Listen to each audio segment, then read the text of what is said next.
I went from a $14 an hour guy to a $97,000 a year in 11 months. The following year, I did 104. The next year after that, I did 107. As a drain tech that was still on his apprentice card, I bought a house. This is all because of believing in the process, believing in myself, absorbing, and just allowing myself to grow. So is there something that you do, Dana, that you think is world-class? 9 out of every 10 people, I probably have at least a 15-minute to a 45-minute conversation before we've even talked about what's going on in their home. Are you talking about their need first, or are you talking about their want first? I have a license that says I'm going to take care of your safety. I'm think safety first. What advice would you have for somebody that's watching that maybe lacks the burning desire? You deserve it.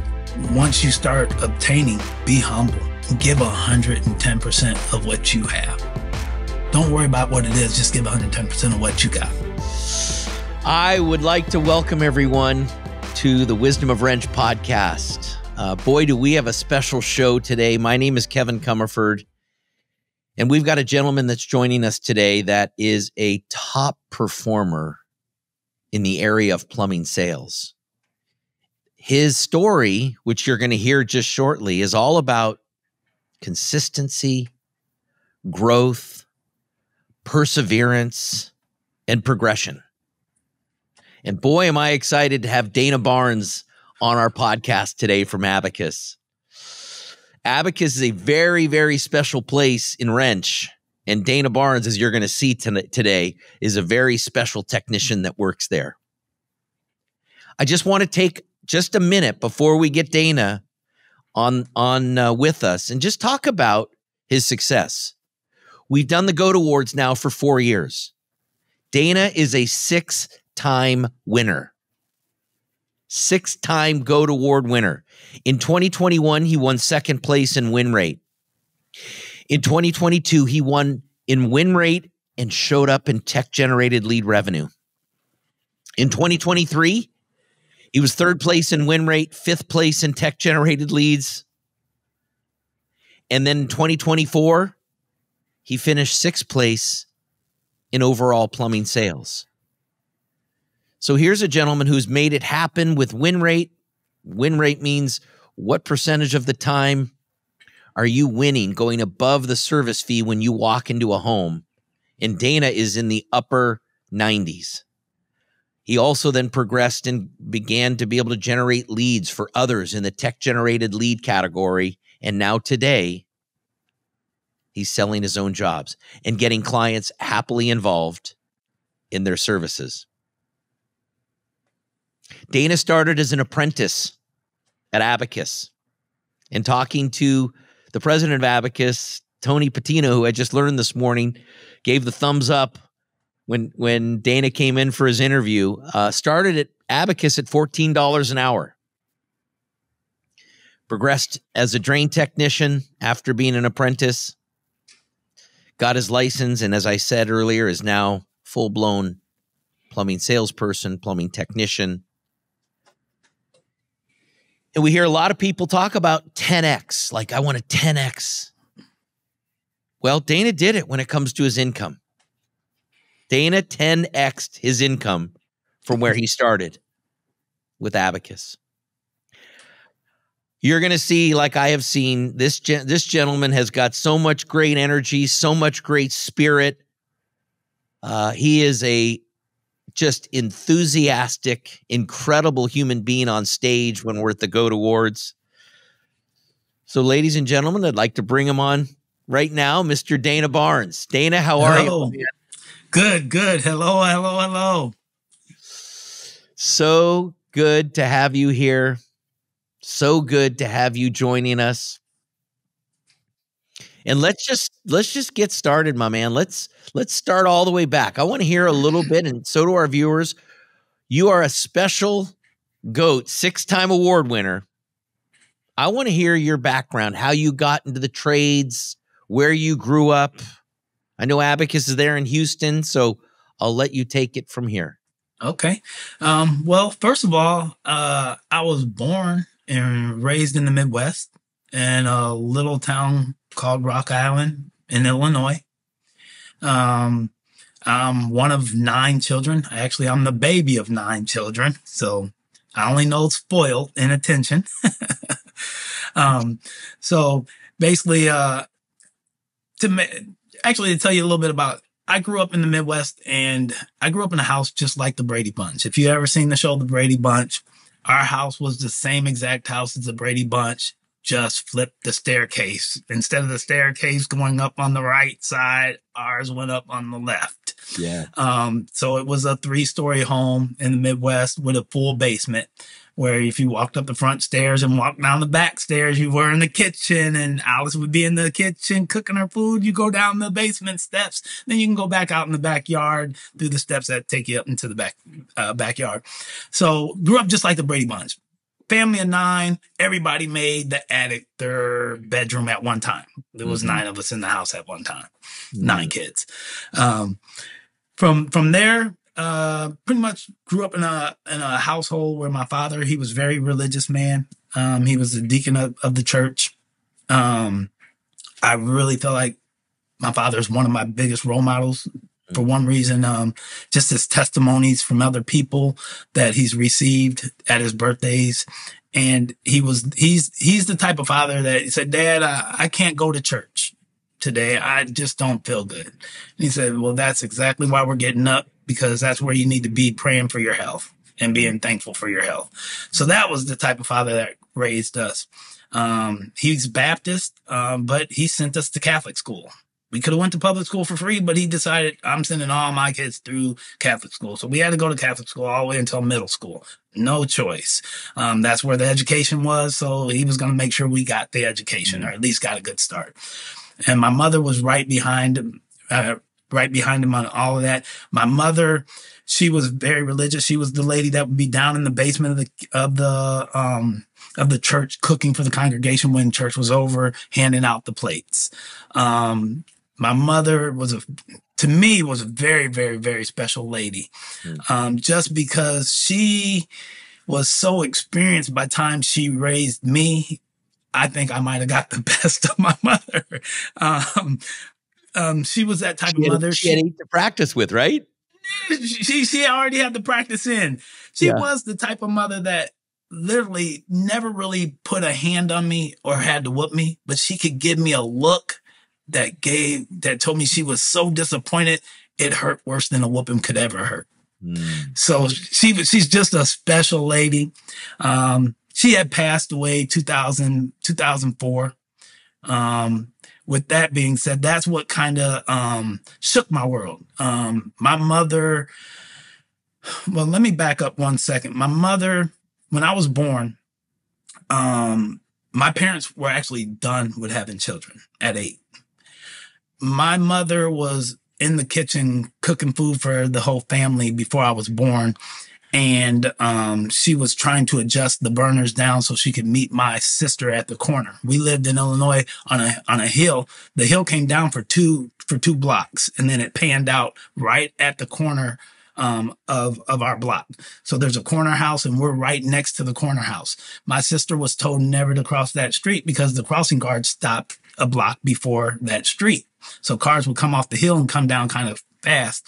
So my mother was adjusting the burners and everything, and she walks outside to a man holding her baby. He had hit her. She was dead on impact. My parents never moved out of that house. Never moved out of that house. So she could just sit on the porch, turn at a 45-degree angle to her left, and see that same corner every day. When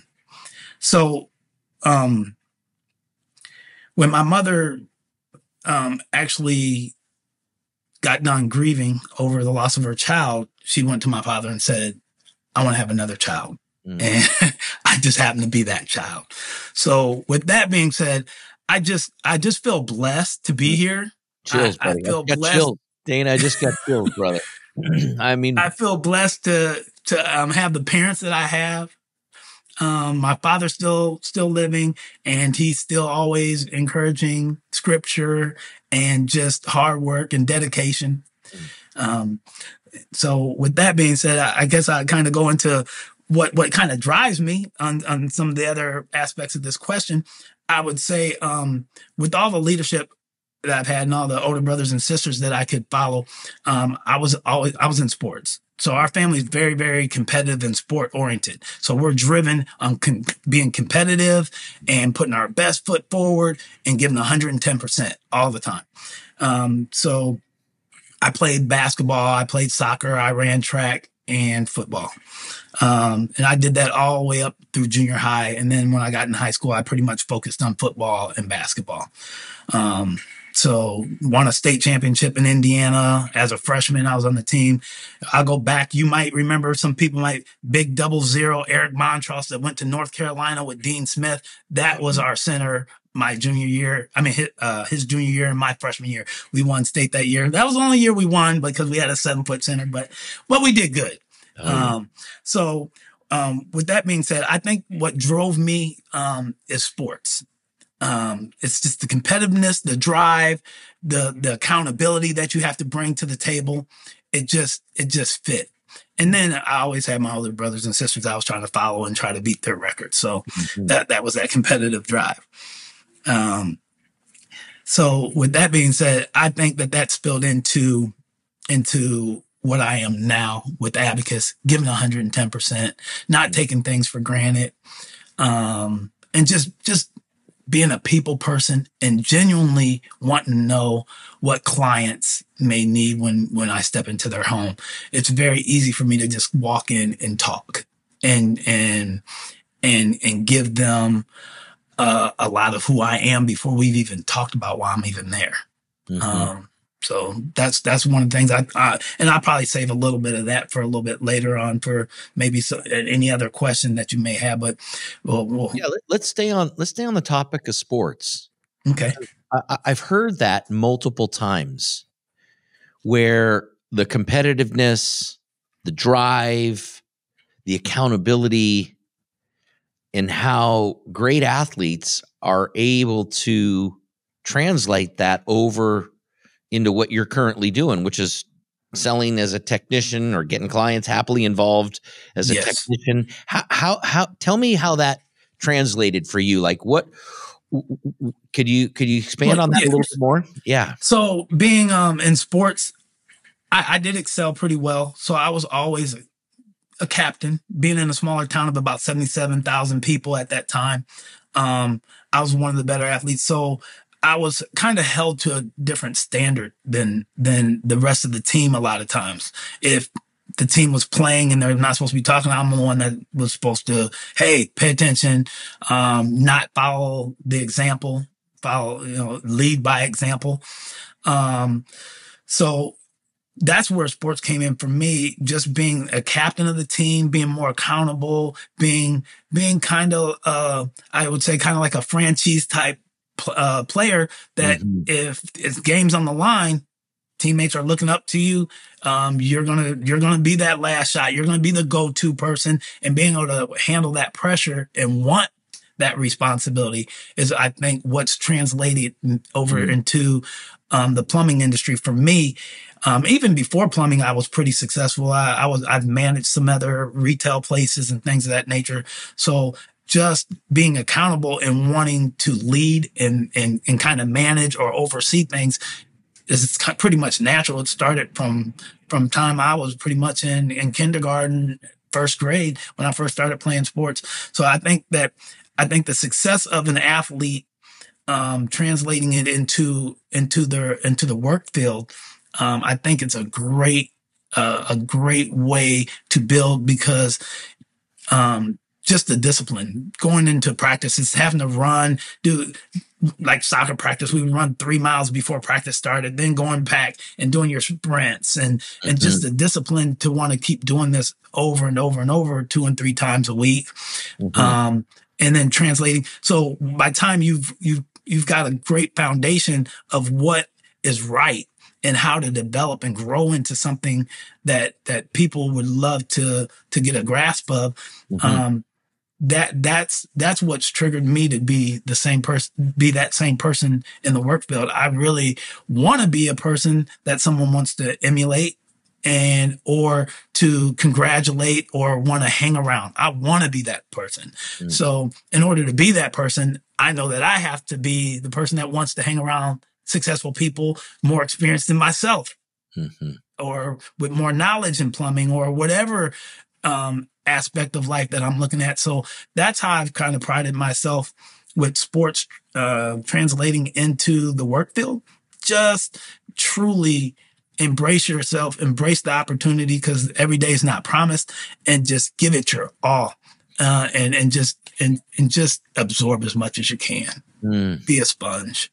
I think we already got enough for this podcast. What do you think, Andrew? I got Andrew behind the mic and behind the equipment. Andrew. I'm over here taking notes, but I'm just shaking my head up and down. You know, I'm just listening. I don't know about you, but I feel like I'm ready to run through a wall. Yeah, me too. You know what I mean? I feel good right now. I'm ready to go. Me too. Oh, I love hearing that. I love hearing that. Yeah. There's so much good here. And I just want to stay here for a little bit because you said, I want to be captain. Or no, I was captain. And I love to be held to a different standard, or you were held to a different standard, is what you said. And so what I've always been taught is top performers like to be held accountable. Some people are afraid of accountability. Have you ever been that person? No. I never was afraid of it. It would make you nervous, kind of like when you're going to go, someone's counting on you to do something. And before you go to perform it, you get a little nervous. You kind of doubt yourself. You're not sure, but that fear drives you to get up and conquer it. Because once you've conquered it one time, oh, wow. When you conquer it the second time, it's almost addictive. You can't get enough. So what I'm hearing you say is, which is funny because we're doing a podcast on this in the future. It's feel the fear and do it anyway. Yes. Yes. It will be gratifying it's rewarding once you do it anyway. Because you also spoke on something where you said discipline in sports, running the sprints, doing the hard things.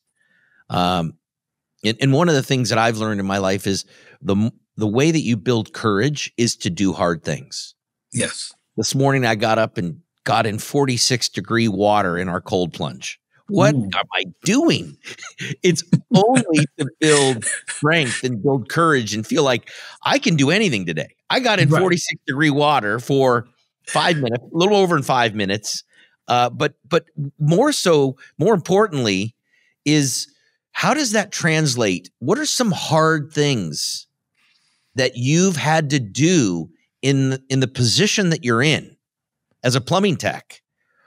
You said running sprints on the sports side, but what are the hard things when it comes to being a plumbing technician? I've had good success with giving advice and motivating. I think the hardest thing is understanding how much do I rev up as far as being competitive. And then how much accountability, how high do I hold that bar of accountability for someone that doesn't have the same work ethic that I have? If we're with a customer till we walk in at 3:00 and we're not leaving that customer's house till 7:00. Right. I don't have a problem with that. That's a hard thing to persevere through that. Yes. Yes. But if it's needed, I don't even realize what time it is until I walk out the door. I've never looked. I just don't look at my watch like that. I do whatever it takes to make sure that the job is going to be done to the best of my ability and to the satisfaction of the goal. So I would say that's been my hardest task. Trying to tone it down some. I'm trying to think of a time where it's been really challenging outside of being in a competitive nature that I've really struggled with. And I can't really remember one because I've always just known to put your nose to the grind and work it out and make it, if it's going left, make it turn to the right.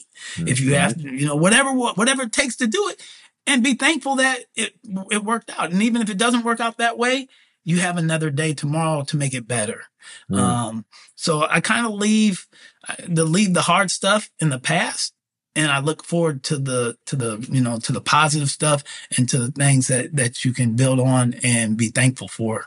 So it's hard for me to answer that question. For No, me, it's good. What I'm getting, because I'm always intrigued how do hard things shows up for technicians. Does it show up by being comfortable in front of the rest of the technicians role playing? When someone doesn't want to role play, you be the one that role plays. I was just thinking about that and wondering, have you seen that in yourself, like where you're nervous to get up there, but then, hey, I still do it? yes. Now that's one that you hit the nail on the head. I have struggled with role playing.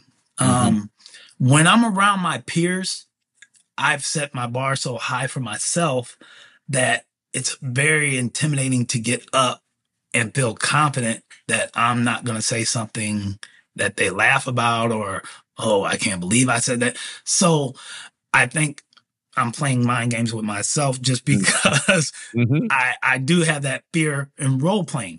Do I get up and role play? Yes, I get up and I role play anyway, and it normally turns out pretty well. Once I get over my nerves, but for the most part, yes, I just do it anyway because it's expected, and if I want to fill those shoes and stay in those shoes, some things are going to be uncomfortable, but at the end of the day, I just trust in the process that it's going to make me a better person at the end of the day. I like that. Feel the fear and do it anyway. Yeah. What a novel concept. Yes. So let's go back to something that I talked about at the very beginning, your progression, right? From being a technician that was winning on just about every call. Yes. To a technician that was then winning and now generating appointments for someone else for a couple of years. And then in 2024, the decision that you made or that you and the company made together that, hey, here's a gentleman that I think we can now groom who can get his license, because I know the licensing in Houston or in Texas, is very is pretty strong with regards to plumbing technicians.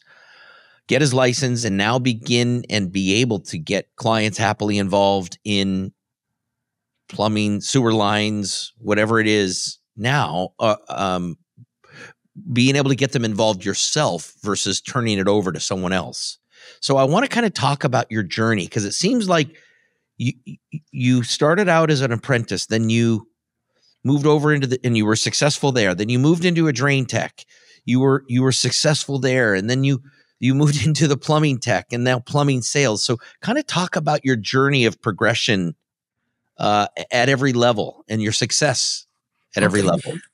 So basically, when I started at Abacus, I did start as that apprentice. I came from a job, just a maintenance job, that was not really, it wasn't gratifying for me because there was no room for promotion. It was just stagnant. So I did it for 13 years, and this was 13 years after my mother's passing. So I kind of got into a little bad point.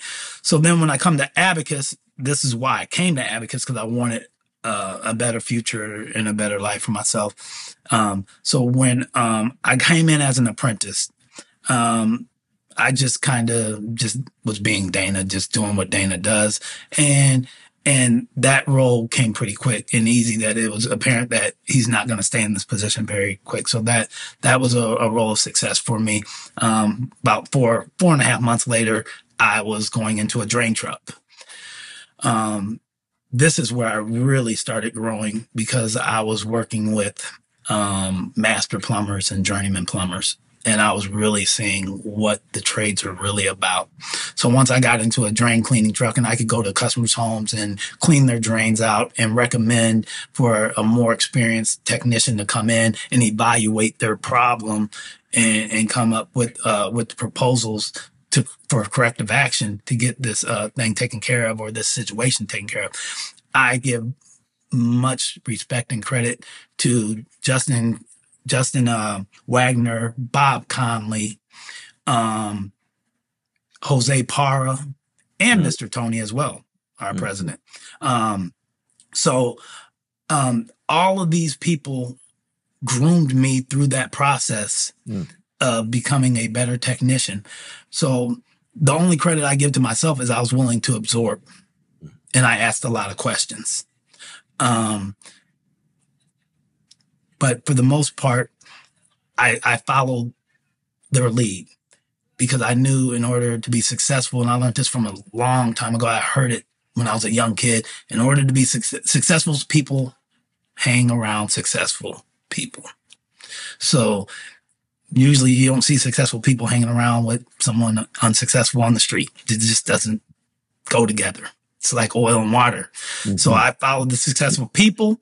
And as I was watching what they were doing, whether they knew it or not, I was absorbing all the words that they were telling clients.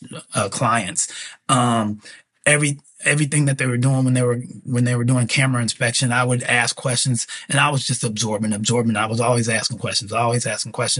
And I admired what they were doing and said, that's going to be me one day. That's where I want to be.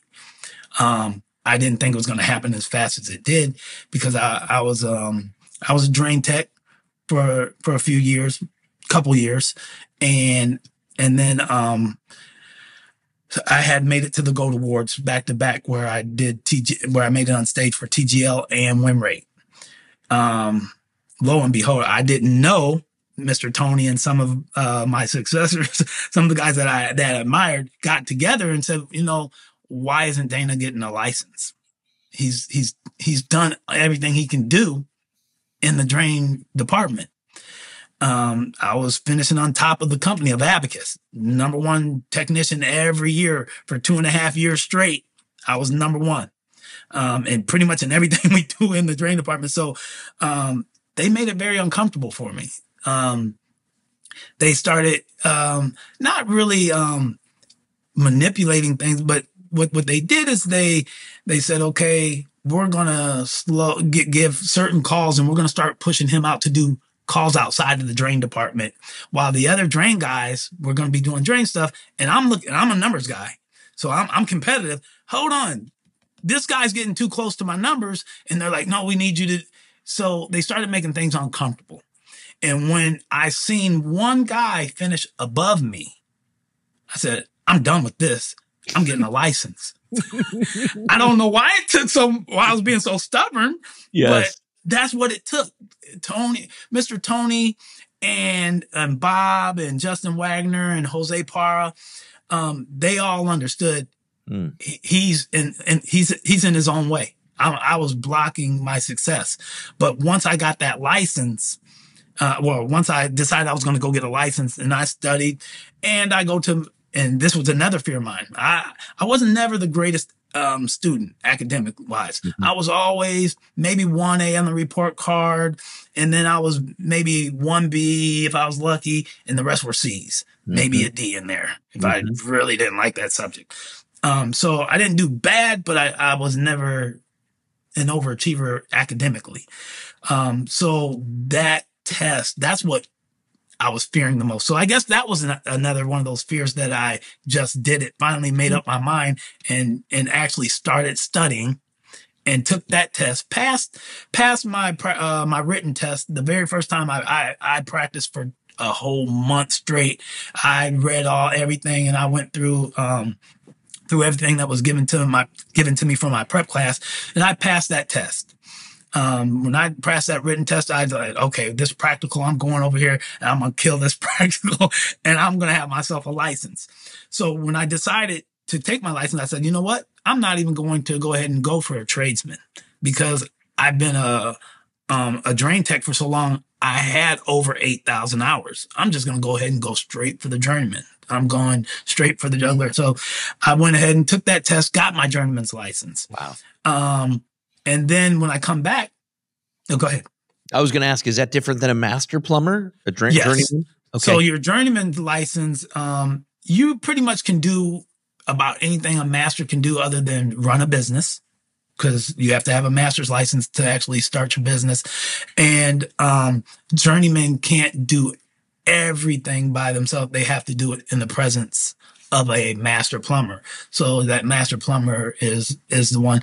Journeyman cannot bid for state and county level jobs. If you're bidding for work and you're more of a contractor that's going to bid for a city job or a state job, then you're not going to be able to bid for that job as a journeyman. You have to be traded in the plumbing industry. You have to be a master.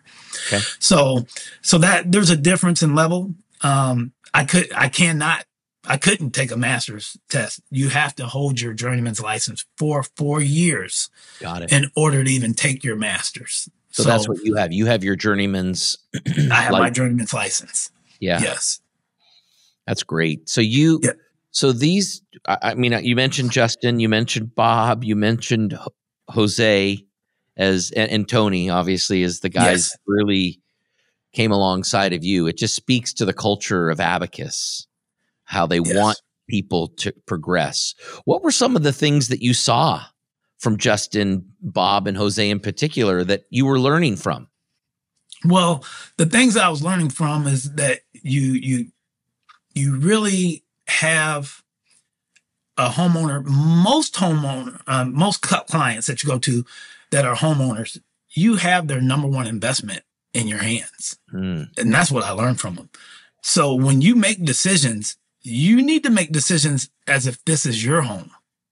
Would you do this in your home? And if you wouldn't do it in your home, then you should not even consider doing it in theirs. So I've learned that. I learned to give respect, how to hold myself as a respectable person, how to build rapport with customers.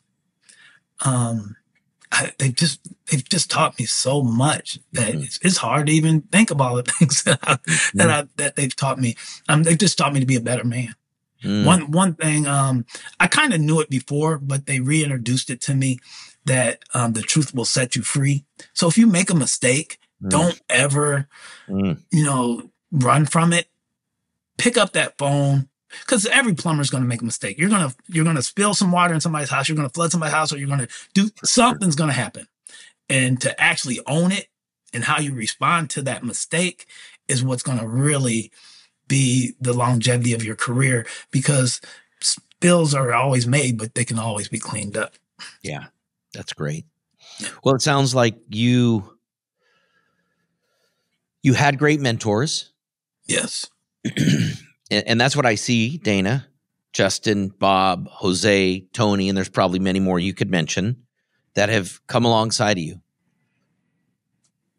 What I heard you say, though, is your ability to absorb. Yes. Your ability to be curious.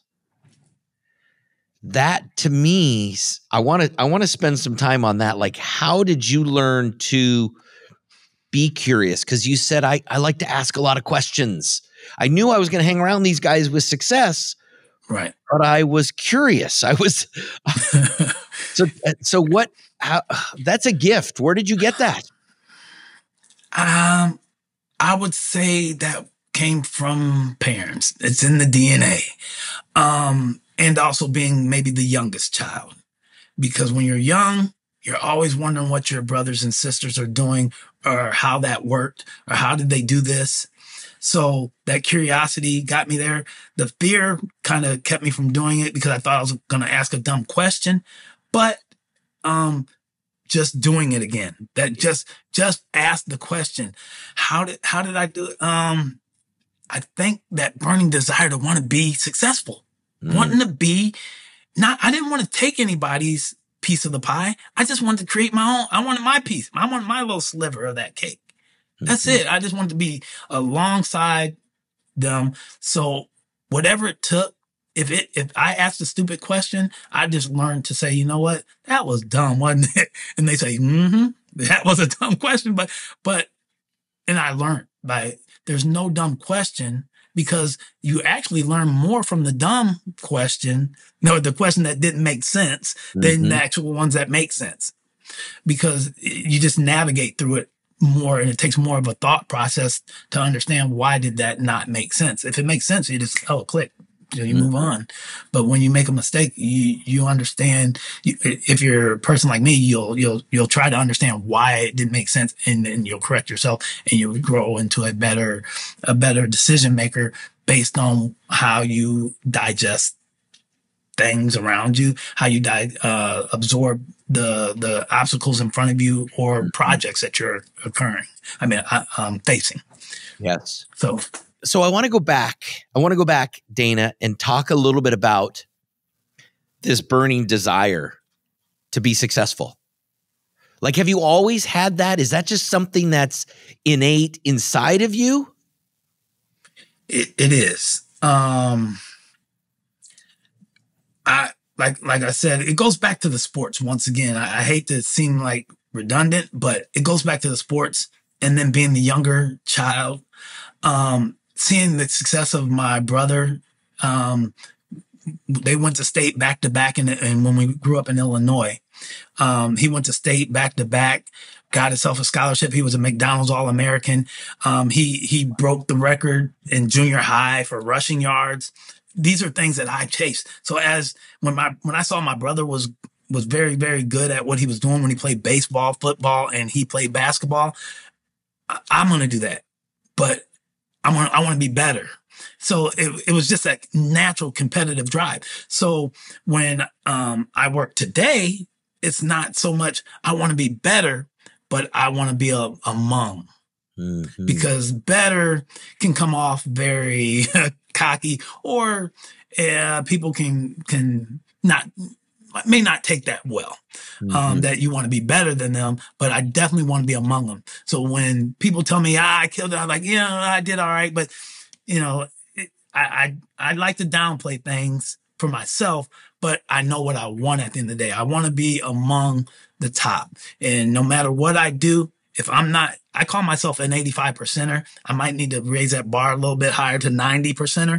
I want to be 90% of everything. 6-time GOAT award winner. You're up higher than that, babe. Yeah. I love it. I love that you want to be among, and that just speaks to your humility. Yes. A 6-time GOAT award winner is much greater than just an 85%er. How about a 99.9%, brother? Yeah. Well, I appreciate that. I'm serious. I appreciate it. Yeah. And I just strive to be, if I'm not being the best I can be, I'm not going to sleep good that night. That's for sure. If I didn't have a good day, if I go to a client's house and I can't have a great conversation with them, usually if I don't have a good conversation, we're probably not going too far. Mm-hmm. That's just the way it is for me. When I walk into a home, I need that. I got to feel among. I love to build rapport. I got to feel comfortable.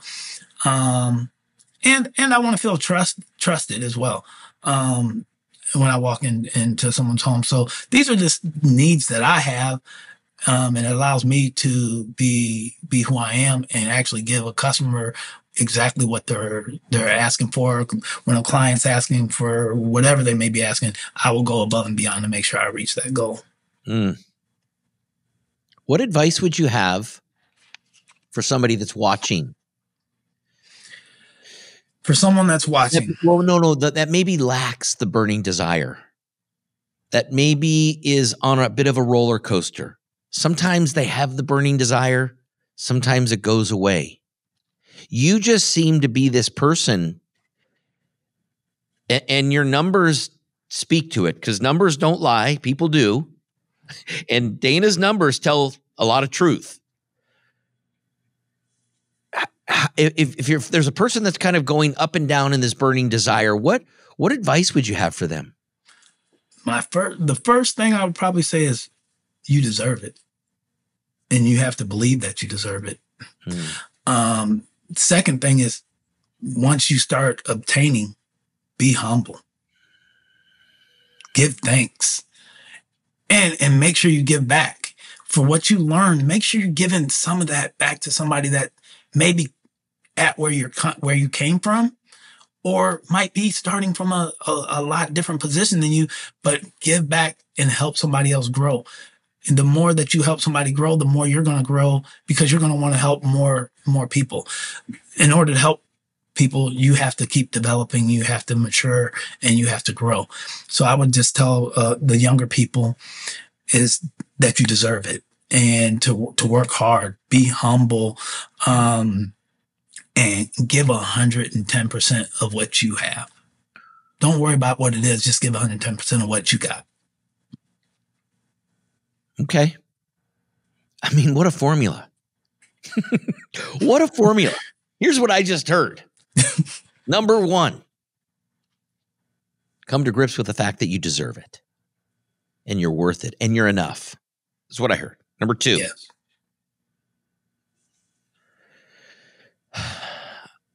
Once you start obtaining, and I love that word you said, obtaining, be humble.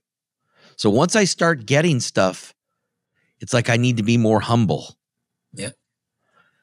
And the way that you said you do that is start giving back.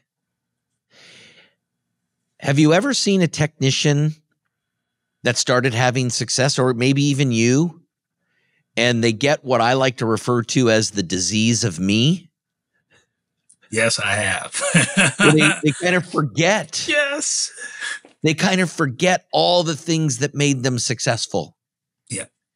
You mentioned giving back. Is that how you, or let me ask you, how do you rid yourself of that disease of me mentality that can creep in? Because to me, by the way, that's the work of the devil. Right. The disease of me is purely just the work of the devil, and we have to understand that it's going to happen to all of us. How does Dana counteract that? Well, the way I counteract it, I guess, is because as much as I want to win, I want to see other people win. So, and if I know I have a hand in on their development and their success, then it's so gratifying. It feels good to know you're going where you want to go, and you can coach or help people go the same direction. And I've said it over and over and over to some of the younger guys, and I am 51 years old. So I've said to some of the younger 20 and 30-year-old technicians, and I just tell them, this is what I did. And I'm not telling you this story to brag. This is my testimony. And I've said it over and over and over. You can do it. You can do the same thing I did, and you can even do it better, or even go further, or do it your way. But, and it kind of goes into Abacus, our core values: teamwork, loyalty, just the core values of the company altogether. And I mentioned that to the young guys as well. If you're thinking halfway full and not half empty, then you're going in the right direction, no matter where you start from. So that, I don't know. I don't have that quit in me. I just only have that develop and try to become a better person. And this company's done that for me. If you don't mind, I'd probably like to add this just real quick. For one thing is when you said I started out $14 an hour, my first year with Abacus, I got into a truck in February. It was February the 3rd. I remember the date, February the 3rd, when I went into my truck. Throughout that year, I went from a $14 an hour guy to a $97,000 a year in 11 months. So, once I became a drain tech, the following year I did 104. The next year after that I did 107. As a drain tech that was still on his apprentice card, I bought a house, my very first house. This is all because of Abacus and just believing in the process, believing in myself, absorbing, willing to put in the work, and just allow myself to grow. Nurture and you shall grow. And that's what's made it easy for me to come on here and speak with you, because my nerves I'm not gonna lie. For the last 2 days, my nerves were a wreck because I don't normally like to talk in public. I like to talk one-on-one in little small groups, but not big groups or not on a podcast. Yeah. Thank you. Thank you, because I'm growing. Buddy, your message, your testimony, and let's give it up for your father when we say that. Your testimony is special, is really special. And I've got notes here, and I'm looking at it, and I'm thinking to myself, you want to see others succeed. And I'll tell you, all you did is you learned from Justin, Bob, Jose, because all they wanted was to see you succeed. Correct. So they had to pour some of that in you as well. They did. Which is really cool. And it makes it easy for me to get back. I'm only doing what was given to me. I'm giving back. They gave to me, which means they were giving back to the trades by helping someone develop. And now I want to give back to the trades and help others develop as well. And that's what I do. So yes, I like you said before, I've had great examples and I've had good leadership that's helped me grow to where I'm at. I had a lot of that instilled in me, but I think I lost a lot of it when my mother passed. So now it's kind of gotten put back to the forefront, and now I'm delivering again. That's great. Yeah, so good. So let's talk about that. Let's talk about some of the challenges and struggles, because that's a real thing in this business. It's a real thing in life. What were some of the struggles that Dana had, and how did you overcome them? Well, in the trade, some of the struggles was getting over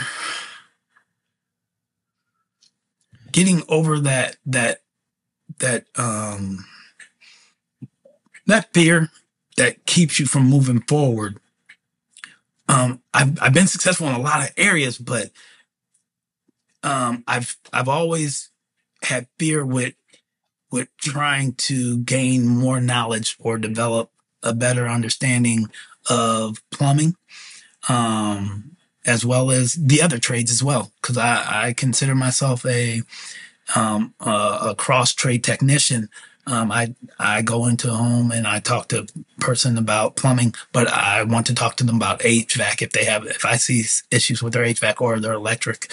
It buys them on water treatment, why it's important generators, especially in Houston with all these outages that we're having because of the hurricanes and our Texas grid. So to wrap all that up and answer your question, I would say my biggest struggle has been growth, knowledge growth, because I've always ran from it.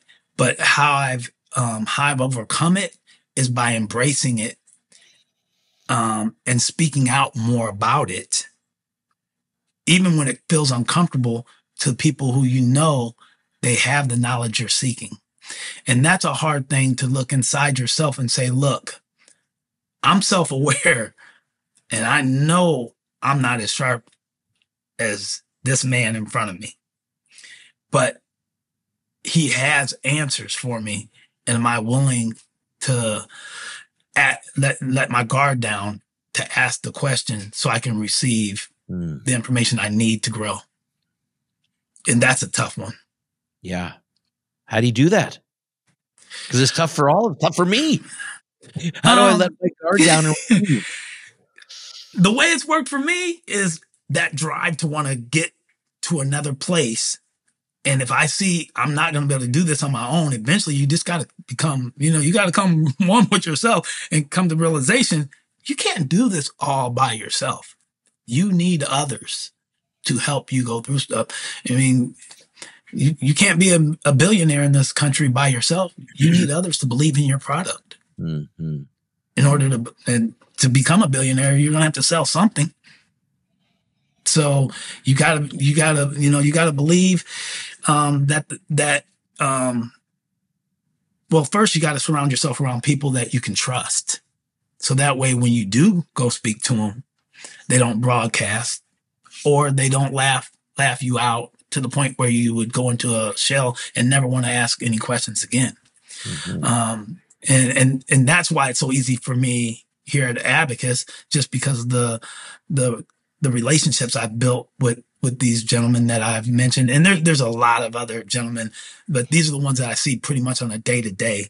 Every time I walk through the office, I always come to Tony's office and wave to him, or, say hi if we're passing. We high five or give each other fist pumps and stuff like that. So they've made it easy for me to feel comfortable enough to grow and be able to ask those questions without feeling like I might get embarrassed, even though it is an embarrassing conversation. Yeah, it's like you said, it's you've put yourself in this very vulnerable position. Yes. And I think that's a key thing that I'm hearing is the ability to be vulnerable. Yes. And have people around you that are okay with that.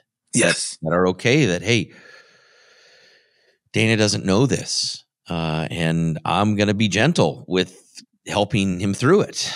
And and it sounds like you want to be that person for others, because that's another big thing here. Yes, definitely. That yes. And I've had those situations. Right now, I hate to put his name out there, but Anselmo, he is a drain tech, and I am the camera tech that he will call out to set up tech generated leads for.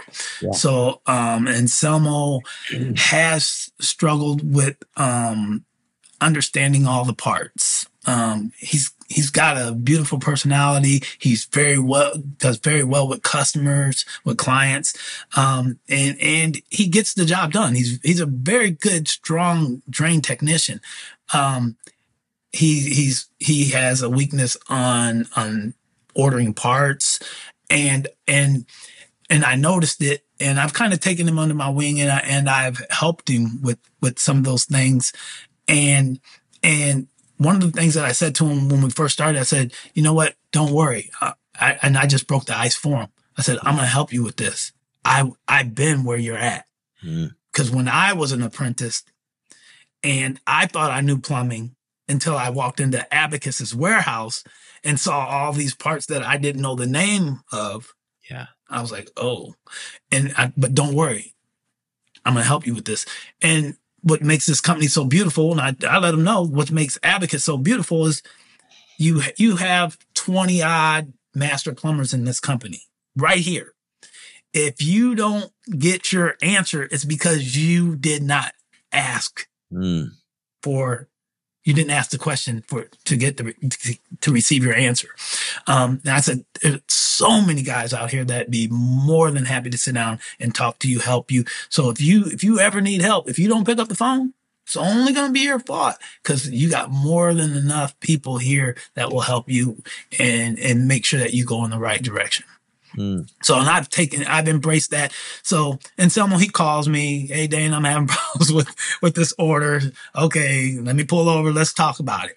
Wow. And, let's draw this out. Let's make a map and let's get the parts ordered and so on. And we've had some other conversations. I won't even get in, personal stuff. Yeah. He's got his first baby on the way.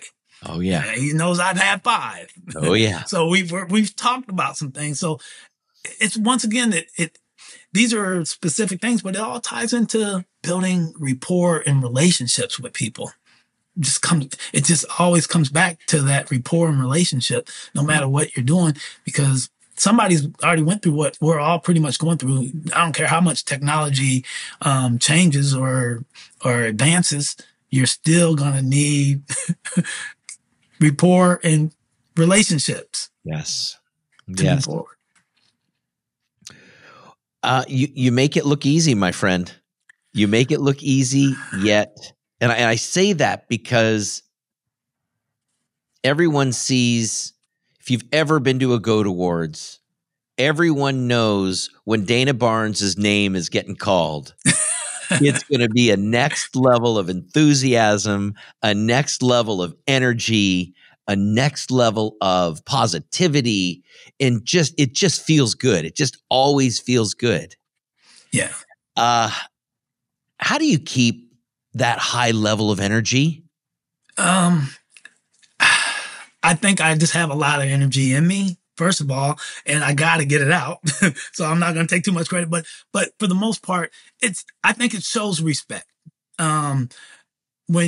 When you are on the stage, when Kevin and Amanda are doing their thing on stage, it's showing I appreciate the time that you are taking to even call my name and everybody else's name that got on the stage. So it's my way of showing appreciation and partying and having a good time with you and Amanda when I go on that stage. So the high fives and all that on the way to the stage, the running, whatever we're going to do. Yeah. The kissing on stage. Yes. Yeah, I'm not going to stop giving you a kiss on your cheek now. I won't. So I think that's why it's easy for me to do those things, because I want to show I appreciate to everybody just being able to be here. Yeah. What a gift. What a gift. What a gift you are. What a gift you are to Wrench, to Abacus, to the GOAT Awards, Dana. I want to talk real quick about your time that you spend in the home of the client. Yes. Your presentation. And let's get down to the nuts and bolts. What is it that you do in the home?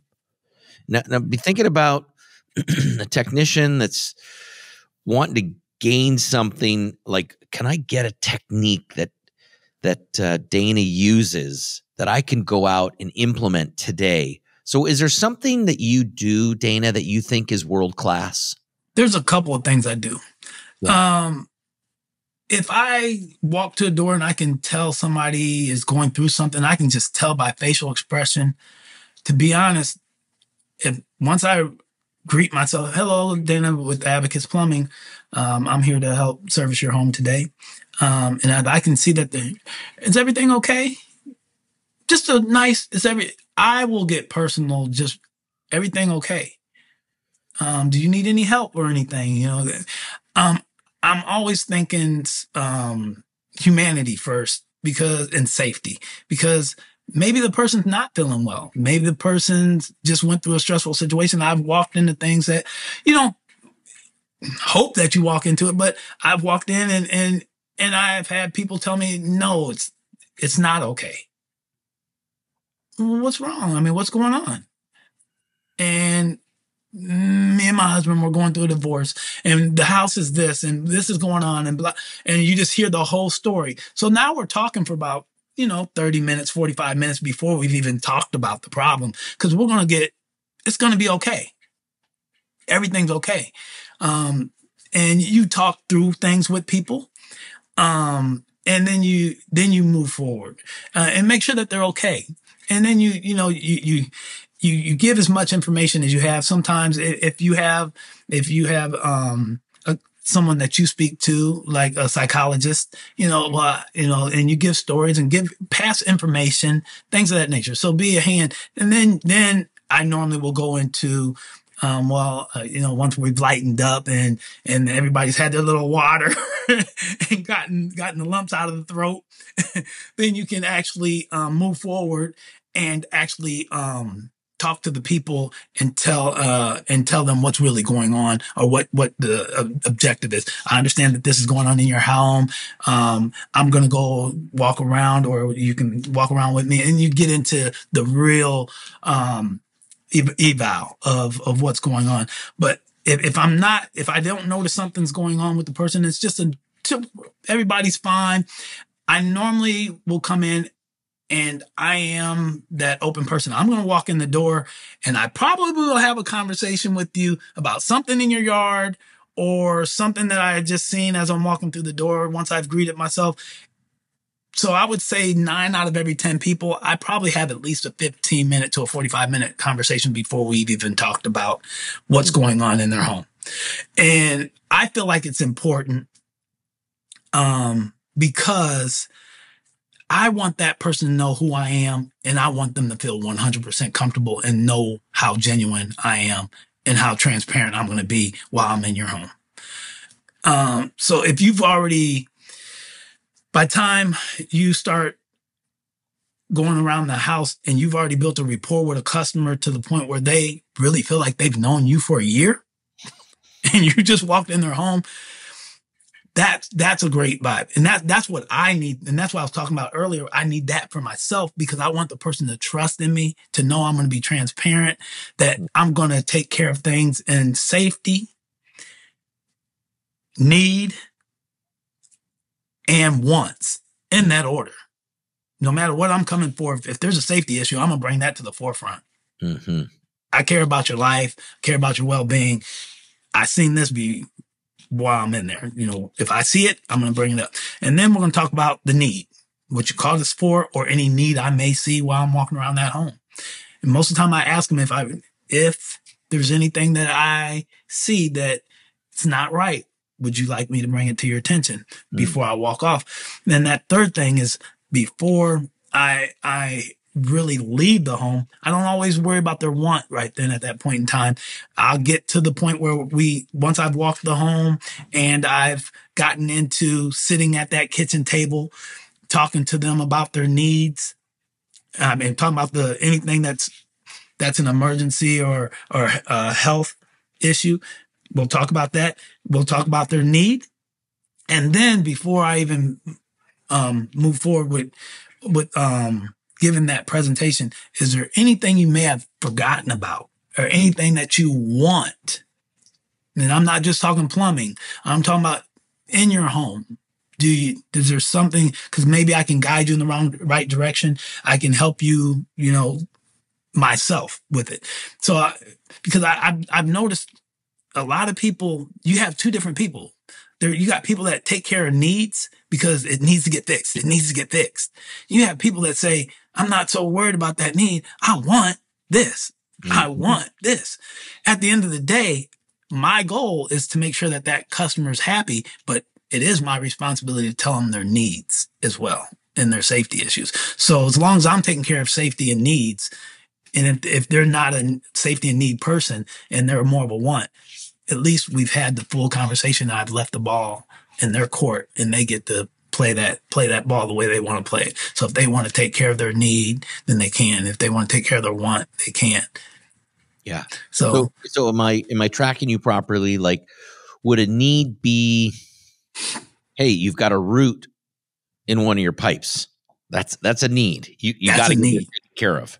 I just want to make sure I'm tracking properly. Correct. And a want may be, boy, I want to have healthier water. I want to have better water. I don't absolutely need it. Am I tracking Correct. there? Okay. Correct. A want is definitely that generator. Do you need a generator? You probably don't need it. It is more of a luxury of a want, but does it will definitely be beneficial if the power goes out. Yeah. And how do you bridge that? How do you, like, if a client, has a need, are you talking about their need first or are you talking about their want first? I'm normally talking about their need first. Okay. And if I understand the question correctly, how do I respond to that if I have a customer that is a want kind of customer, or they have both? Both. Okay. See, somebody's right. So I'm always safety and need. Because I'm definitely, I mean, to me, I have a license that says I'm going to take care of your safety. I'm think safety first. So that's what I'm supposed to do. Mm-hmm. Whether a customer knows that, hey, I smell gas in your attic, that has to get addressed. I can't, because she needs to flush her toilet, right, put that safety issue first. That safety issue has to come first. It can't be behind. Correct. Prioritize. Yeah. So with that being said, so I handle it in that order, and I take care of their need, and then I talk about wants. And some customers, and if you have them open personality people, you have your C's and your S, your I's, and you have your D personalities. Your D personality, I'll keep it real short with him. He doesn't want it. He wants just get her done. Yeah. And I understand that. There's a couple things we got to talk about real quick first, and then I go get her done. But because I got to make sure we're on the same page. But if you have people who like to speak, what you want 8 jets shooting at your body when you take a shower, we can make that happen. Because there's a lot of people that they just want certain things. And especially people who have the means to get it, they do have a lot of want lists. But if you don't have the conversation, then you're never going to find out what their goals are, what they want to do. And that's just how I approach things with people.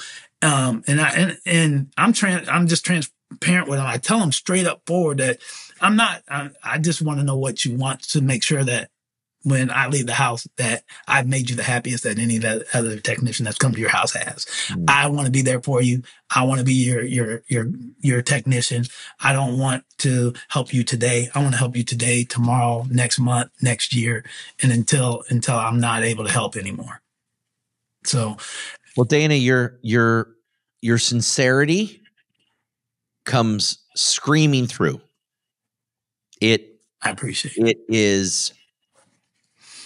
It is so genuine. And you've mentioned a couple things about the importance. You said it right out of the gate. The truth will set you free. And what your mentors taught you. Yeah. You also said one of the things that I want, two things I want is I want to be among the best and I want to be trusted. And I think, my friend, you are living that every single day. And if a technician gets that message, wow, this is a 6-time GOAT Award winner team. Okay. A couple of the other things I want to just make sure, because I sometimes I wonder, I kind of think Dana might be a fish that doesn't see water. He doesn't even know how great he is. But some of the things I heard a couple things, and you said it, but there's other things I want to point out. You said I spend 15 to 45 minutes with the client, talking to them about something I noticed before I even get into any need or want situation. That's what you said. Yes. What I also heard, though, Dana, is the way that you do it. How you changed your voice inflection, your inflection, is what I want everybody to take from this. You lowered your voice when you walked up to that house and you sensed something was going on with the client. And you said, hey, what's going on? I don't even know if you know you did that. No. Your voice changed. You've got such a natural tendency to modify and adjust and show that humanity that you're after. So you're after humanity, you're after safety, my friend. It comes through in the way that you talk to clients, in the way that you genuinely care about clients. That's what I got, brother. That's what I got. I didn't notice it so much, but I mean, I guess that is me. I mean, I'd have to get out of my skin and look out from the outside in to understand it, but I guess that you described it for me. You're a fish that doesn't see water. You just swim around in water. It's so apparent. It's so apparent. You've had incredible teachers. You've had incredible mentors. And most importantly, you've absorbed it. You've been able to humble yourself in areas, especially as a technician. That's not always easy to do. It's not. We got egos. We do. The egos are what make us successful. They do. Thank God we have them. I call it a will to succeed. Everybody has to have a will to succeed. You have to set it aside, though. Clearly, you've done that. I don't know if I'd be saying this to you if I was in my 20s or 30s, but now that I've hit them 40s and 50s, it's a lot different. But I never strayed off. But I'd be lying if I didn't say, if I wasn't in my middle age now, I see it differently. I think it makes it easier. So what advice would you have then? Let's wrap it up with this. You're talking to a young technician. He's 20. He's 30 years old. You said you're 51. He hasn't gone through his 40s. He hasn't gone through his 50s. Probably may not even have gone through his 30s.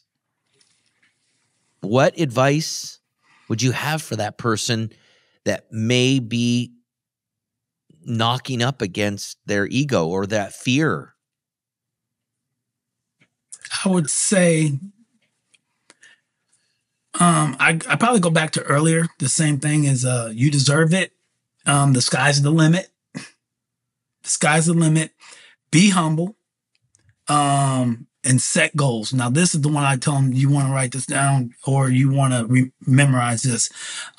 Set goals. Set a daily goal. And I'm not just talking about in your life. I'm talking about work, all aspects of your life. Set a daily goal, a weekly goal, a monthly goal, and then the monthly goals will turn into a yearly goal. And once you set those, you're setting yourself for a path to success. And these goals can be adjusted and altered throughout the process of a year.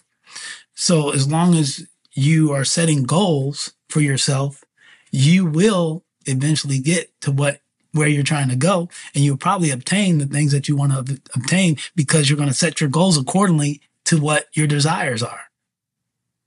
So if you want to be more calm, set your goals to be more calm. Take a 5-minute or 2-minute break every hour just to take 2 minutes of deep breathing, just to calm yourself. And then eventually it'll just become a routine and you will probably be going in the right direction. I don't have the answers, but I would say it's definitely worth a try if you don't have good control. Beautiful. So set goals. Set goals.